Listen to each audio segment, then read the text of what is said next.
내란 국조특위로 오랫동안 모시지 못한 분 돌아오셨습니다. 용해인 의원 용쏘공 다시 왔어요. 용해인 의원님 안녕하세요. 네, 안녕하세요. 오랜만에 뵙습니다. 예, 많이 바쁘셨던 거 제가 또 뭐 국회 영상들 뭐 유튜브 TV로 잘 봤는데 굉장히 또 화제가 된 게 있었어요. 뭐 이게 꼭 이제 국민의힘 의원하고 좀 이제 논쟁을 벌이신 거였는데 그게 꼭 바람직하다라고 저는 생각하지는 않습니다. 또 부득이하게 또 충돌이 불가피한 게 있는데 용해인 의원께서 이진우 수방사령관에 대해서 질의를 하는 상황이었죠? 네, 예. 이제 그 이진우 수방사령관이 자신은 그 검찰총장 출신의 군 통수권자가 명령을 했기 때문에 법리적인 검토가 다 끝났을 거라고 생각했다라는 취지의 답변을 해서 사실 그런 부당한 명령에 대한 판단을 할 수 있는 사람이 수도방위사령관이라는 자리에 가는 건데 그렇게 무책임한 발언을 하는 것에 대해서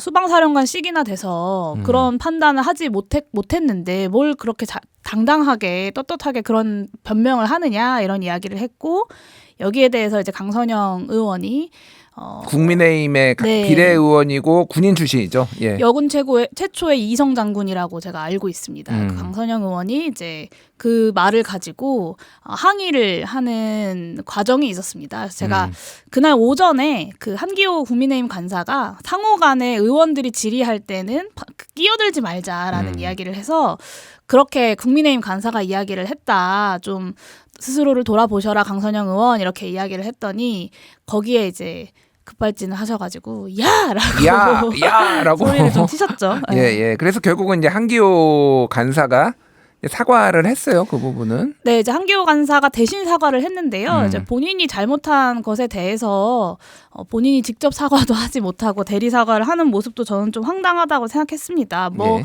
사실 이런 갈등이 국회에서는 뭐 종종 있는 일이기도 한데 이번에는 좀 하루가 멀다 하고 이런 일들이 생겨가지고 이 국정조사를 어떻게든 회방 놓고자 하는 국민의힘의 좀 의지가 느껴져가지고요. 예. 좀 단호하게 대응해야겠다라는 생각을 했습니다. 알겠습니다.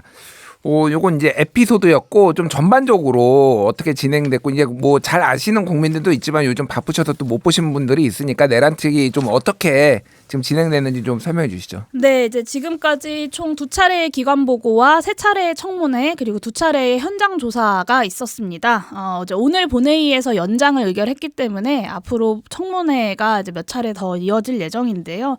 전체적인 사실관계의 확인은 좀 이루어졌습니다. 그리고 공교롭게도 헌법재판소의 탄핵 심판과 맞물려서 진행이 되면서 헌재에서 나오고 있는 여러 황당한 이야기들을 크로스 체크하는 효과도 국정조사가 좀 가지고 있었다고 생각합니다. 근데 다만 윤석열 피의자 윤석열을 비롯한 뭐 내란의 중요 임무 종사자들, 뭐 김용현, 여인영 이런 사람, 노상원, 문상호 이런 사람들의 출석이 이루어지지 않았기 때문에 좀 불충분한 지점이 있어서 보완이 필요한 상황이고 그래서 좀 부득이 연장을 하게 됐다는 말씀도 드립니다. 그렇군요. 근데 이제 국민의힘 쪽이나 보수 진영에서는 이미 재판도 받고 있고 그리고 탄핵 심판에 또 윤석열 대통령 탄핵 심판에 나와서 증언도 했는데 이거 너무 중복되는 거 아니냐, 정쟁화해가지고 정치적으로 야당이 이득 보려는 거 아니냐, 뭐 이런 취지의 주장도 좀 나오더라고요. 그러니까 그렇게 따지면 국회는 국정조사에 대한 권한 자체가 없어야겠죠. 근데 그렇지는 않습니다. 그러니까 형사적 절차는 형사적 절차대로 진행을 하고 헌재의 탄핵 심판 같은 경우는 징계에 대해서 결정을 하는 공간이고요.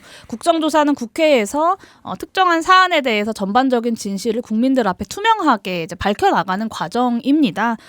저는 물론 이제 국정조사가 강제 수사권이 없고 증인의 출석이나 또 진술이 법적 구속력을 갖지 않는다는 점에서 한계는 있지만 그럼에도 불구하고 이 내란 공범들의 태도들이 국민들 앞에 낱낱이 드러나야 한다고 생각하고요. 예. 앞으로도 남은 시간 동안 국정조사를 통해서 이 계엄의 진실들, 그날에 있었던 진실들이 좀 더 명명백백하게 밝혀질 수 있도록 노력하겠습니다. 알겠습니다. 요거 하나만 여쭤볼게요. 그러니까 좀 한계가 있어 보이더라고요. 제가 봐도 어쩔 수 없는 거죠. 근데 강제를 할 수는 없고 또 뭐 선서를 거부하거나 뭐 이런 상황도 있었는데 그러면은 이제 추후에 연장됐을 때의 국조특위에서는 어떤 것 쪽에 좀 더 초점을 맞추나요? 그러면 아까 말씀드린 것처럼 중요 인물들이 이제 출석을 하지 않았기 때문에 그 부분들에 대한 조사가 좀 부족한 부분이 있습니다. 중요 인물이라면 예를 들면 어떤 윤석열, 뭐 예. 여인영, 김용현, 문상호 그리고 노상원 이런 상당수는 지금 구치소에 있는 사람들이죠. 네, 그렇습니다. 예, 예. 이제 이런 부분들에 대한 보완이 필요하고요. 그리고 이제 이런 측면이 있습니다. 윤석열 이하로 그 사령관급까지 다 자기 살겠다고 그 서로 부하들을 버리고 있는 총국들이 펼쳐지고 있거든요. 네. 결국에는 이 계엄의 중요 임무 종사자들로부터 직접 지시를 받았던 그러니까 손발이 됐던 실무자들의 증언을 통해서 좀 진상규명을 보완하는 것이 필요하다고 생각합니다. 지금까지는 주요하게 뭐 언론이나 혹은 이 재판 과정에서 다뤄졌던 인물들이 출석을 했다면 이제는 그들의 지시를 받았던 실무자들을 좀 불러야 되지 않나 생각합니다. 알겠습니다. 이번에는 명태균 특검법 이야기 해보는데 어제 이제 발의가 됐어요. 근데 야 6당이 모두 이제 공동 발의를 했는데 어떤 내용을 지금 담고 있습니까? 네, 2022년 대선과 지선 그리고 재보궐선거 그리고 2024년 총선을 전후해서 있었던 명태균 씨의 뭐 불법 여론조사 의혹 그리고 공천거래 의혹 이런 것들이 핵심 수사 대상이고요. 여기에 더해서 2022년 대우조선 파업과 창원 국가산업단지 선정 과정에서 명태균 씨와 김건희 여사가 어떻게 개입되어 있는지 이 부분도 좀 살펴봐야 한다는 생각입니다. 예. 그리고 창원지검의 수사 과정에서의 직무유기 의혹도 수사 대상에 포함되어 있습니다. 직무유기라고 하면은 검찰이 이거를 선관위가 고발을 해서 꽤 일찍 인지를 했음에도 불구하고 굉장히 오랫동안 방치한 거 이런 것들을 제대로 말씀하시는 수사되지 거죠? 않고 묵혀뒀던 부분에 대해서 말씀을 드린 겁니다. 그러니까 지금 야당의 어떤 요 바라보는 관점은 제대로 이게 창원지검에서 수사가 되고 있지 않다라고 지금 보는 거죠, 그러니까. 그렇습니다. 지금까지 그러니까 결론이 우리나라 검찰이 사실 유능할 땐 굉장히 유능합니다. 수사 결과도 선택적 유능. 빠르게 척척 내놓기도 하고요. 예. 압수수색도 굉장히 대대적으로 진행을 하기도 합니다. 근데 유독 김건희 여사와 윤석열 대통령이 관련된 이런 사안들에 있어서만큼은 무능한 모습을 보여왔기 때문에 이 직무유기에 대한 부분도 수사 의혹에 포함이 돼야 된다는 것이고요. 요즘에 그 피의자 윤석열, 피청구인 윤석열이 헌재에서 이제 부정선거에 대한 이제 질문을 많이 하던데 저는 부정선거가 아니라 윤석열의 이 선거 부정에 대한 수사가 반드시 필요하다라고 생각합니다. 그렇군요. 그러니까 이 여론조사 조작이라든지 이런 거 말씀하신 것 같은데 근데 명태균 씨의 반응이 좀 굉장히 흥미롭더라고요. 그러니까 한마디로 얘기하면은 명태균 특검 쌍수 들고 환영 뭐 이런 반응이에요. 그러니까 이분은 지금 수사를 받고 있는 사람인데 이제 오세훈 홍준표 시장이 고소한 사건까지 다 특검 내용에 포함해 달라라는 걸 보니까 이 두 지자체장에 대한 또 약간의 감정들이 좀 안 좋은 것 아닌가 이런 게 좀 보여요. 이건 좀 어떻게 해석을 해야 되나요? 그러니까 혼자 죽지 않겠다라는 의미로 그런 보이는데요. 건가요? 예. 저는 한편으로는 수사 과정에서 검찰이 공정하지 않다라고 느꼈기 때문일 거라고 생각합니다. 그러니까 본인의 범죄 사실에 대해서 수사하는 것과 본인과 연관된 다른 주요 정치인들의 범죄 사실에 대해서 수사하는 것이 분명히 다르다라고 느끼고 있기 때문에 특검을 요청하는 것이 아니냐라는 생각이 듭니다. 사실 많은 분들 기억하시겠지만 12월 3일 당일에도 특검 이야기가 나왔었습니다. 명태균 측으로부터. 그래서 지금 계엄 이후에 갑자기 튀어나온 이야기는 아니고 그때 당시에도 명태균 씨는 이제 특검을 요청했었다는 점이고요. 19일에 이제 국회 법사위에서 이제 출석 요구를 한 상황입니다. 이 상황을 좀 냉정히 좀 살펴봐야 할 것 같습니다. 그렇죠. 그리고 또 이제 뭐 예전에 언론 보도로 나왔지만은 박주민 의원이 좀 나 면회 좀 왔으면 좋겠다. 뭐 이런 얘기까지 하는 거 보니까 굉장히 하고 싶은 말이 많은 것 같은데 요거는 근데 통과 가능성은 조금 아직은 모르는 거죠, 지금. 예. 1차적으로 본회의를 통과하는 것은 어렵지 않을 것이라고 예상합니다만 과연 이제 최상무 권한대행이 거부권을 쓸 거냐 이 부분이 좀 관건인 것 같고요. 근데 여기에 또 다시 이제 거부권을 쓴다고 할 때의 중요 이유가 이제 여야 합의일 텐데요. 사실 명태균 특검법에 여야 합의를 들이댄다고 하면 범인에게 허락받는 수사를 해라라는 주장이랑 저는 마찬가지라고 생각합니다. 사실 명태균 특검의 수사 대상이 국민의힘 1호 당원인 윤석열 대통령 그리고 오세훈, 홍준표, 추경호 등의 주요 정치인들이지 않습니까? 근데 이제 여야 합의를 운운한다라고 된다라고 한다면 수사 대상인 국민의힘의 편에 서서 어떻게든 면죄부를 주겠다라는 의미로 해석할 수밖에 없을 것 같습니다. 알겠습니다. 이제 오늘 용수공의 메인 주제로 넘어갈 텐데 이게 앞에가 또 워낙 흥미롭고 중요해서 좀 길게 가봤습니다. 이번에는 노동과 관련하여 반도체 특별법이 뜨거운 이슈가 됐는데 지금 국민의힘이 제정을 추진 중인 반도체 특별법에는 반도체 연구개발 인력에 대한 주 52시간 적용 제외 조항이 들어가 있습니다. 그러니까 이거 지금 뭐 삼성전자라든지 이런 곳에서 주 52시간 더 노동할 수 있게 해줘라, 아니면은 좀 더 탄력적으로 할 수 있게 해줘라, 뭐 이렇게 조금 내용이 담겨진 건데 이거에 대해서는 좀 입장이 어떠십니까? 사실 대한민국의 그 법정 노동 시간은 주 40시간이 기본입니다. 원래는 40시간이죠. 네, 예. 주 12시간까지 예외적으로 연장이 가능하다라는 건데 여기에 또 다른 예외의 또 다른 예외를 만들자는 것이 이 반도체 특별법에서 다루고 있는 노동시간 관련된 이슈입니다.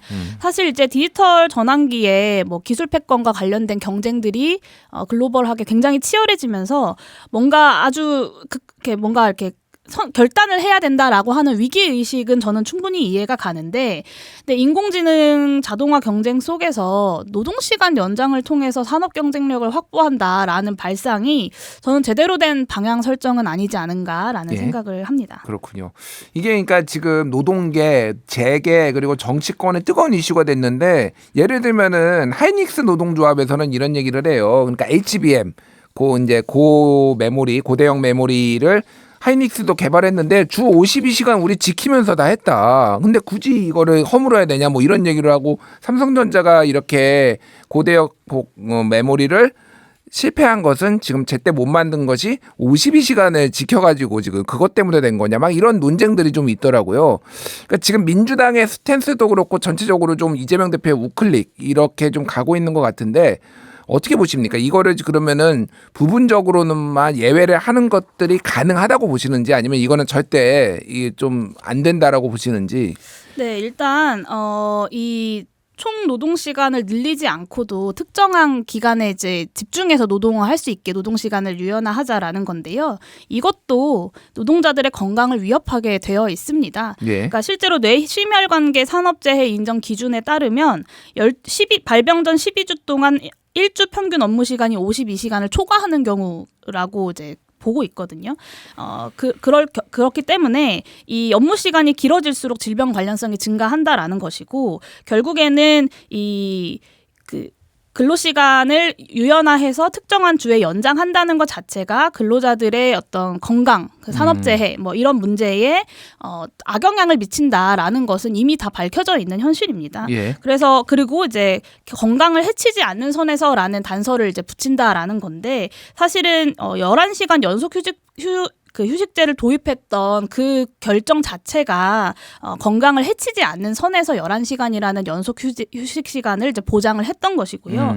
그리고 이제 그것을 이제 단서를 붙인다고 해서 개별 노동자들의 건강에 미치는 영향이 사라지는 것은 아니다라는 점을 좀 분명히 해야 될 것 같고, 또 개별 노동자들의 동의를 전제로 한다라고 하는데, 개별 노동자들의 동의라고 하는 것도 사실은 현실에서는 큰 규제가 되기는 어렵습니다. 예. 이 노동자와 사업주의 관계 속에 노동자가 사업주가 그것을 요구했을 때 거부할 수 있는 현실적인 힘은 크지 않기 때문에, 그런 면에서 이런 엄격한 제한 조건보다 이 까다로운 조건을 만족시키는 선에서 실질적으로 이렇게 협상이 진행되기도 저는 쉽지 않을 것이다라고 봅니다. 그렇군요. 그러니까 이재명 대표의 입장은 어쨌든 총 노동 시간은 늘리지 않고 연봉 1억 5천만 원 정도의 고액 연봉자가 개별 동의하면은 한시적으로 건강을 해치지 않는 선에서 수당을 지급하는 경우를 이렇게 조건으로 했는데, 그것도 어쨌든 건강을 해칠 우려가 있다 이렇게 좀 보시는 거죠, 그러니까. 네, 그렇습니다. 알겠습니다. 미국 사례를 들어서 반도체 특별법을 주장하는 의견이 있는데요. 미국의 경우에는 화이트 칼라 이그젬션, 이게 그러니까 뭐냐면은 연간 10만 7,400달러 이상 소득을 올리는 근로자를 1년 근로시간 규제에서 제외해주는 제도라고 합니다.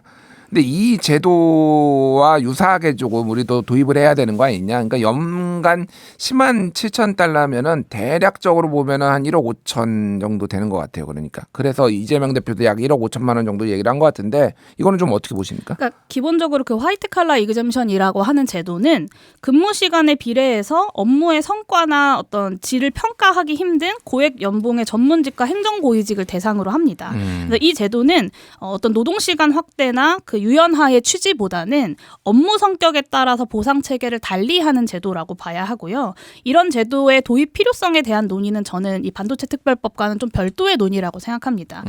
이 반도체 특별법의 52시간 적용 제외의 근거로서 제시될 성격의 제도는 아니다라고 생각하고요.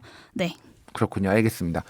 그러니까 결국은 이제 의원님의 생각이 좀 궁금한데 그러면 이번에 이런 반도체 특히 이제 삼성전자라든지 몇 개 기업에게 이런 예외를 허용해 줄 경우 다른 쪽에서도 이렇게 예외가 계속 늘어날 것이다라고 좀 보시는 건가요? 그러면? 아무래도 그렇습니다. 이제 물론 뭐 지금 민주당에서 반도체 이외 업종까지 확대하려고 한다라고 보기는 저는 어렵다고 생각합니다. 근데 반도체 업종에서 이 경영계의 논리를 그대로 수용해서 이제 예외를 적용한다면 사실 나중에 인공지능 분야도 그렇게 가자는 요구가 등장했을 때 반대 논리를 대기가 궁색해지는 문제가 있죠. 그리고 국가적으로 중요한 산업이라고 하는 건 사실 반도체 말고도 무궁무진하거든요. 예. 그래서 결과적으로 민주당이 어떤 의도를 가지고 있냐가 중요하다기보다는 노동시간 연장이라고 하는 의제 자체가 갖고 있는 파급력에 대해서 좀 깊이 고민했으면 좋겠습니다. 그렇군요. 알겠습니다.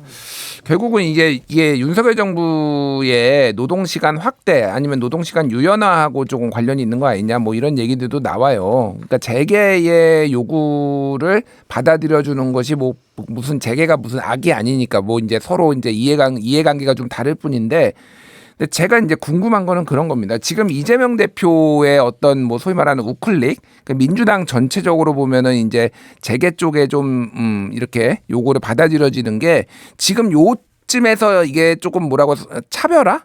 예를 들면 조국혁신당이라든지 기본소득당이라든지 민주당하고의 차별화 지점이 지금 생기는 거 아닌가 저는 그렇게 생각이 들거든요. 왜냐하면 이제 윤석열 뭐 내란에 대한 반대 이런 거야 뭐 차별화가 될 게 없잖아요, 솔직히. 근데 이 부분은 좀 어떤 정당 간의 차별화 지점이 생기는 게 아닌가 저는 좀 그런 느낌이 들거든요. 저는 민주당 물론 제가 이제 막 평론가는 아니지만 민주당의 입장에서 지금 다른 야당들과의 어떤 차별성을 가는 것이 이제 중요하다고 생각할까? 저는 그렇다기보다는 국민의힘의 어떤 전통적인 지지층 하지만 계엄 같은 비상식적인 상황에는 분명히 반대하는 상식적인 보수까지 이제 품을 넓히려고 하는 것이 의도가 아닌가라는 생각은 드는데요. 근데 지금 현재 그 극우 세력이 아주 강력하게 결집하고 있는 상황에서 어떤 경영계의 손을 들어준다라고 하는 우클릭으로 과연 그런 목적을 달성할 수 있을지에 대해서는 좀 진지하게 고민이 필요하지 않은가라는 생각은 듭니다. 알겠습니다. 마지막으로 이제 기본소득 좀 여쭤볼게요. 이름도 또 기본소득 당이니까 최근에 이재명 대표가 이제 국회 교섭단체 대표연설에서 회복과 성장이라는 얘기를 굉장히 많이 했고 물론 기본사회의 하위 개념으로 또 뭐 기본금융, 기본주택, 기본소득도 들어가 있는데 이거에 대해서 버리진 않겠다. 기본사회를 위한 회복과 성장위원회를 만들겠다라고 했는데 사실상 그거를 보류하겠다라고 하는 걸로 다들 이해를 했거든요. 기본소득당 입장에서는 이거를 좀 어떻게 보셨는지 궁금해요. 뭐 저는 별로 보류하겠다고 이제 이해를 하지는 않았고요. 예. 이 지난 10일에 있었던 이재명 대표의 대표연설은 제가 생각하는 노동과 경제 그리고 우리 사회의 미래를 많이 담고 있었습니다. 뭐 예를 들면 AI와 신기술로 생산성이 높아지는 대신에 어떤 노동의 어떤 역할이라고 하는 것은 조금 축소시키고 창의와 자율의 첨단 기술 사회로 가려면 노동 시간을 줄이고 주 4일 근무제로 나아가야 한다 이런 취지의 이야기를 했는데요. 제가 덧붙이고 싶은 이야기는 이재명 대표의 이 미래의 비전이라고 하는 것이 기본소득을 빼고는 좀처럼 그려지기가 어려운 비전이다라는 점을 덧붙이고 싶습니다. 이유는 크게 두 가지인데요. 하나는 기본소득 없이 이 노동시간 단축에 따른 그 경영계와 노동 사이의 갈등과 긴장을 정치적 사회적으로 해소하기가 어렵다라는 것입니다. 예. 이 실질 소득이 유지되지 않는 노동시간 단축을 노동자들은 받아들이기 어려울 것이고 경영계 역시 생산성 향상으로 보전되지 않는 노동시간 단축에 부담을 지려고 하지 않을 것입니다. 결국에는 기본소득을 통해서 이 사회적 타협을 이루는 해결책을 만들어야 된다는 것이고요. 두 번째는 내수 부양, 경제 부양의 필요성인데요. 사실 대한민국의 주요한 경제성장 모델이었던 수출주도 성장이 과거와 같은 전략적인 위상을 갖는 것이 좀 어렵게 된 상황입니다. 결국에는 혁신경제로 나아가기 위한 최소한의 성장 기반은 유지해야 하는 것이고 1%대 저성장의 상당 원인이 내수 침체에 있다라고 하는 것은 KDI 같은 국책연구기관도 이미 이야기를 하고 있는 부분이거든요. 네. 이 내수 침체의 구조적인 원인은 결국에는 자산과 소득 불평등의 심화인데 기본소득은 만성적 내수 침체의 구조적 원인들, 불평등을 제거하는 측면에서 매우 유용한 정책 수단이다라는 점을 말씀드리는 거고요. 그렇기 때문에 이재명 대표가 그리고자 하는 그 미래 비전이라는 것도 결국에는 기본소득과 함께 매칭되어서 실현이 되어야 현실 가능성이 있다라는 점을 말씀드리고 싶습니다. 그렇군요. 이게 크게 달라지지 않았다 이렇게 이제 보시는데 마지막으로 요거 하나만 여쭤볼게요. 그러면은 지금 기본소득의 재원이라는 게 예전에도 뭐 이런 논쟁이 있었는데 지금 이게 우리나라가 기본소득을 줄 정도로 좀 충분히 좀 어느 정도 성장이 되고 이제 AI가 들어와서 그게 산업이 고도화돼서 좀 더 그런 재원이 마련될 수 있는 시점이 어느 정도가 될지 그런 거는 좀 궁금하더라고요. 그러니까 재원 마련 방식에는 이건 또 설명하고자 하면 1시간 더 할 수 있는데 다음에 그건 한번 하고 짧게. 네, 여러 가지 방법이 있지만 제가 요즘에 주목하고 있는 것은 이제 이 혁신 경제를 위한 여러 가지 산업 전환을 위해서 국가가 대규모의 공공투자를 해야 하는데 예. 이 공공투자에 대해서 예전에는 재벌 대기업이 그 공공투자의 성과를 다 가져가는 방식이었다면 이제는 마치 주식에서 내가 주식을 사면 여기서 발생하는 이윤을 배당받는 것처럼 공공투자에 대한 국민들의 지분을 확보하고 여기 이 공공투자에서 발생하는 이윤을 국민들에게 배당을 하는 방식을 알겠습니다. 제안드리고 있습니다. 예, 요 얘기는 다음에 한번 저희가 자세히 한번 네. 여쭤보도록 하겠습니다. 지금까지 용혜인 의원이었습니다. 감사합니다. 감사합니다.